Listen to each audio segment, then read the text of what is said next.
লোকসভায় জিতে গেলেন বা 294টা বিধানসভাতে জিতলেন, রেকর্ড করলেন, এমন একটা ভাব উচ্ছ্বাস, এতে আমার খুব খারাপ লেগেছে যে মানুষের একটা হুঁশ নেই।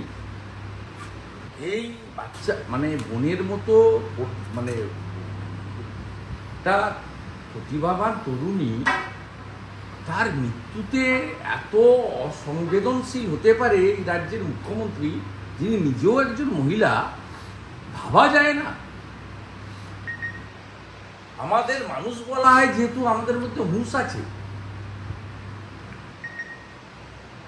কিভাবে মিথ্যা কথাগুলো উনি বলছিলেন প্রেসে যে টাকা দিতে চাইনি, স্মৃতি রক্ষার জন্য কিছু করতে চেয়েছিলাম, কত বড় মিথ্যা কথা। 14ই আগস্ট ফ্রিডম অ্যাট মিডনাইটে গিয়ে বলছেন টাকা যা নিশ্চয়ই দিতে হবে, লাগবে 10 লাখ টাকা দেয়াই যেতে পারে, কত বড় মিথ্যা কথা। মাত্র 15 দিনে, মানে 14 তারিখ থেকে এখনো 1 মাস হয়নি, কি ভয়ঙ্কর কথাবার্তা। বলছে উৎসবে ফিরুন, কি ভাবছেন কি আপনি? সুপ্রিম কোর্টের বিচার শেষ হয়ে গেছে না মানুষের বিচার? আমি তো প্রথম দিন থেকে বলে এসেছি, এই 14ই মার্চের গণহত্যা নন্দীগ্রামে হয়েছিল, সেই গণহত্যার পরে 16ই নভেম্বর 2007 তৎকালীন acting chief justice Surinder Singh Nijjar CBI ইনভেস্টিগেশনের অর্ডার দিয়েছিলেন। সিপিএমের সরকার ছিল, তারা চলে গেছিল সুপ্রিম কোর্টে। সুপ্রিম কোর্ট 2008-এর ফেব্রুয়ারি মাসে স্টে দিয়ে দিয়েছিল সিবিআই ইনভেস্টিগেশনের উপরে, এসএলপির উপরে। 2010-এ সেই মামলা স্টে খারিজ হয়। তার মানে কি, কোনো আইন আদালত বিচার, কোনো নেতা মন্ত্রী এমপি এমএলএ প্রভাবশালী তিনি এই আমাদের অভয়া বলুন, আমাদের কাদম্বরী বলুন, তিলোত্তমা বলুন, আমাদের ডাক্তার বোনের এই নৃশংস বর্বরচিত অমানবিক হৃদয় বিদারক ঘটনাকে কলমের খোঁচায় বন্ধ করে দেবেন, তার সব ভুলিয়ে দিবেন? উৎসবে ফিরুন। আমি 18 তারিখে সুপ্রিম কোর্টের হিয়ারিং দেখব, কি বলতে চায় সুপ্রিম কোর্ট। তারপরে উৎসবে অংশগ্রহণ করবে না বাংলার মানুষ, না কেবলমাত্র হিন্দু শাস্ত্র মতে পূজার মধ্যে নিজেকে সীমাবদ্ধ রাখবে? 18 তারিখে দেখা যাবে। পশ্চিমবাংলার মানুষ ঠিক করবে, বাঙালিরা ঠিক করবে। উনি কে বলা? উনি বড় বড় কথা বলছিলেন, নন্দীগ্রামে নাকি 14 জনকে সিবিআই ছেড়ে দিয়েছে। ভুল ভাল, আন্দোলনে না থাকলে যা হয়, 14ই মার্চ 14 জন মারা গেছিল, ওইটা বলতে গিয়ে এসব বলেছে। উনি কি জানেন? উনি কি জানেন যে সিঙ্গুরে তাপসী মালিকের খুন ধর্ষণ মামলায় উনি যে 3টে মূল কারণের উপরে মুখ্যমন্ত্রী হয়েছেন, সেটা হলো সিঙ্গুর, নন্দীগ্রাম, পরবর্তীকালে নেতাই, শেষ যে 3টে কারণের উপরে। উনি নিজের দমে মুখ্যমন্ত্রী হলে একে হতে পারেননি। চম্পলা সর্দার, ফেলানি বসাক, ওই সুচপুর, আপনার ছোট আঙ্গারিয়া, এসবের ভিত্তিতে উনি মুখ্যমন্ত্রী হননি। উনি মুখ্যমন্ত্রী হয়েছেন শেষের 3টে কারণে। সুশীল সমাজ, সংবেদনশীল জনতা, অরাজনৈতিক মানুষ সবাই যুক্ত হয়েছিলেন। এসইউসির মতো দল যারা গোড়া বামপন্থায় বিশ্বাস করে এবং নিজেদের আদর্শ নিয়ে কখনো কম্প্রোমাইজ করে না, তারাও তৃণমূলের সঙ্গে জোটে গেছিলেন 9 সালের লোকসভা বা 11 বিধানসভায় সিপিএমকে তাড়াবেন বলে, ডিউ টু নন্দীগ্রাম। তিনি কি জানেন যে শহীদ দত্ত 10 বছর জেল খেটে বেরিয়েছে? সিবিআই পারফরমেন্স এটাই। তিনি কি জানেন যে অনুজ পান্ডে, ডালির পান্ডেরা 12 বছর জেল খেটে তারপরে যাবজ্জীবন যে সাজা, তার মুক্তি পেয়েছেন? সিবিআই পারফরমেন্সটা জানেন উনি। আর উনি 2011 সালের ডিসেম্বর মাসে নন্দীগ্রামের মামলা রিওপেন করিয়ে সিআইডিকে দিয়েছিলেন। সিআইডি মুম্বাই থেকে লুকিয়ে থাকা লক্ষণ শেঠকে অ্যারেস্ট করেছিল। 181 দিন লক্ষণ শেঠ জেল কেটেছেন। 25 জনের নামে সিআইডি চার্জশিট দিয়েছে ওই মামলাতে, ফাইনাল চার্জশিট। সেই মামলায় কনভিকশন দিতে পারেনি সিআইডি। উনার দপ্তরে জানেন উনি চরম মিথ্যাবাদী। খুব লজ্জা, এরকম একটা মিথ্যাবাদী মুখ্যমন্ত্রী পশ্চিমবাংলার চেয়ারে বসে আছে, আর আমাদের তাদের কথা শুনতে হচ্ছে। আর তারপরে যে প্রেস কনফারেন্সটা, টেন্টেড ডিজি রাজীব কুমার, যাকে ভোট এলে সরিয়ে দেওয়া হয়, সিঙ্গুর খ্যাত একটা বাঁদর সুপ্রতিম সরকার, আরেকটা বড় চাটুকার আলাপন বন্দ্যোপাধ্যায়, যার গোটা গোষ্ঠী এই সরকারের কাছ থেকে বেনিফিটেড। এরা আরেকটা প্রেস কনফারেন্স করেছে চিকিৎসকদের এবং হসপিটালের নিরাপত্তা। আপনি জানেন কত সিসিটিভি এখনো পর্যন্ত নির্ভয়ার যে 60-40-এর যে স্কিম ছিল মহিলা নিরাপত্তায়, তাতে পশ্চিমবঙ্গ সরকার 7,000 কোটি টাকা পেয়েছে, ইউটিলাইজেশন 392 কোটি টাকা। জানেন কোনো সিসিটিভি পাবেন আপনি?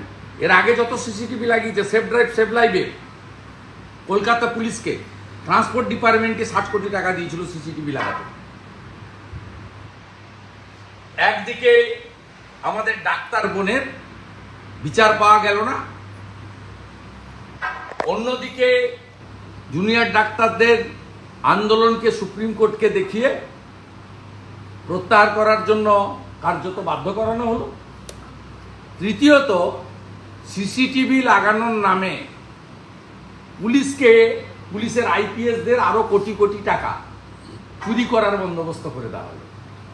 যার গেল তার গেল। এরা 10 বছরে এই মমতা ব্যানার্জির আইপিএসরা নির্ভয়া তহবিলের কেন্দ্র থেকে আসা 7,000 কোটি টাকা সিসিটিভি লাগানোর নামে কয়েকশো কোটি টাকা চুরি করে অন্য রাজ্যে পাচার করেছে। কারণ নন বেঙ্গলি আইএসদের ছাড়া মমতা ব্যানার্জি কাউকে চেনেন না। সেই কারণে 89-এর ব্যাচ অত্রি ভট্টাচার্য, 90-র ব্যাচ সুব্রত গুপ্ত মতো আইএসকে বাদ দিয়ে 91-এর মনোজ পন্থকে সিএস করেছে চাটুকারদের পরিবৃত্ত হয়ে থাকার জন্য। আর আন্দোলন থামাটামার কোনো গল্প নেই।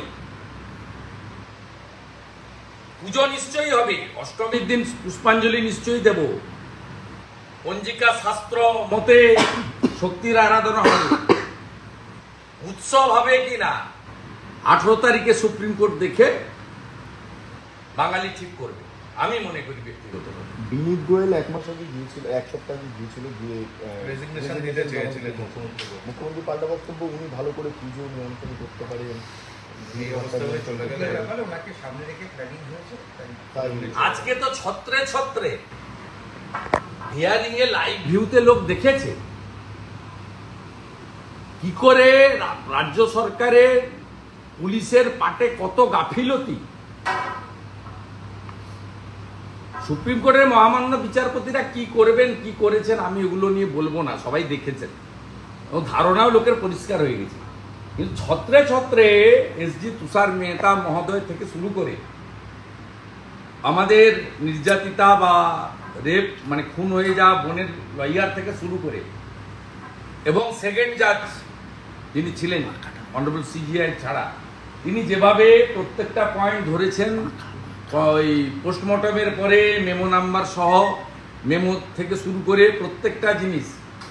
এবং আজকে তো কোর্টে এসডি পরিষ্কার বলেছে যে 5 ঘন্টার মধ্যে, যেটা রেপের ক্ষেত্রে স্যাম্পল বায়োলজিক্যাল মানে ইনভেস্টিগেশনটা খুবই এসেন্সিয়াল, সে টাইমটা চলে গেছিল। প্রত্যেকে দেখেছে লুপ হলসগুলো, তারপরে উনি যেন যুদ্ধ জিতেছেন। উনার নবান্নতে ভাবখানা, এটা তো রাজনীতির লড়াই নয়, এটা বিজেপি বা বিরোধী দলকে হারিয়ে জিতে গেলাম তা নয়। যেভাবে উনার আজকে মিথ্যা কথা, অঙ্গভঙ্গি, কথাবার্তা, মুখের face is the index of mind, এটা একটা উনার হিংস্রতা, ওনার প্রতিহিংসা পরায়ণতা, ওনার যে অন্তর্নিহিত একটা ক্রোধ, তার বহিঃপ্রকাশ বাঙালি আজকে দেখল। এরপরে পশ্চিমবাংলার মানুষ বিচার করবেন এইরকম একটা নির্লজ্জ মিথ্যাবাদী, এইরকম একজন অমানবিক যার হৃদয় নেই। জুনিয়র ডাক্তাররা মেরুদণ্ড রেখে এসেছিলেন বিনীত গোয়েলকে। জুনিয়র ডাক্তারদের বলবো সুযোগ পেলে নবান্নতে গিয়ে একবার হৃৎপিণ্ডটাও রেখে আসবেন। চালান ছাড়া কি করে ময়নাতদন্ত করবেন?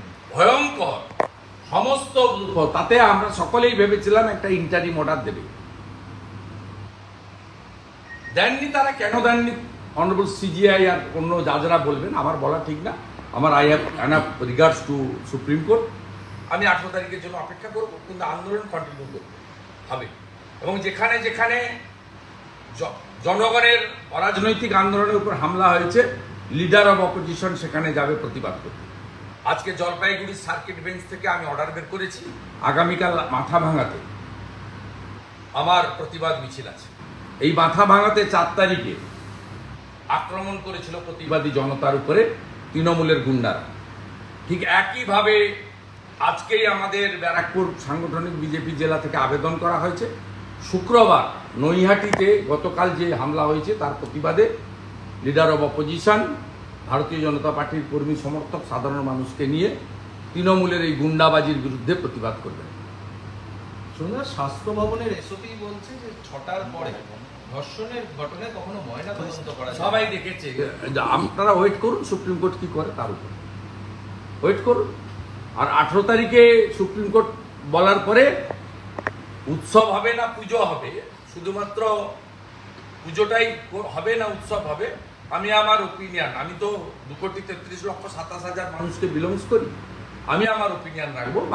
বাংলা বাঙালির আরও অনেকে আছেন, তারাও তাদের কথা বলবেন। কিন্তু আমরা যতক্ষণ না পর্যন্ত ধর্ষণকারী, খুনি এবং প্রমাণ লোপাটকারী এবং যারা এই প্রমাণ লোপাটকারীদের গার্ড দিচ্ছেন মুখ্যমন্ত্রী সহ, তাদের কঠিনতম শাস্তি না হয়, এই আন্দোলন থামবে।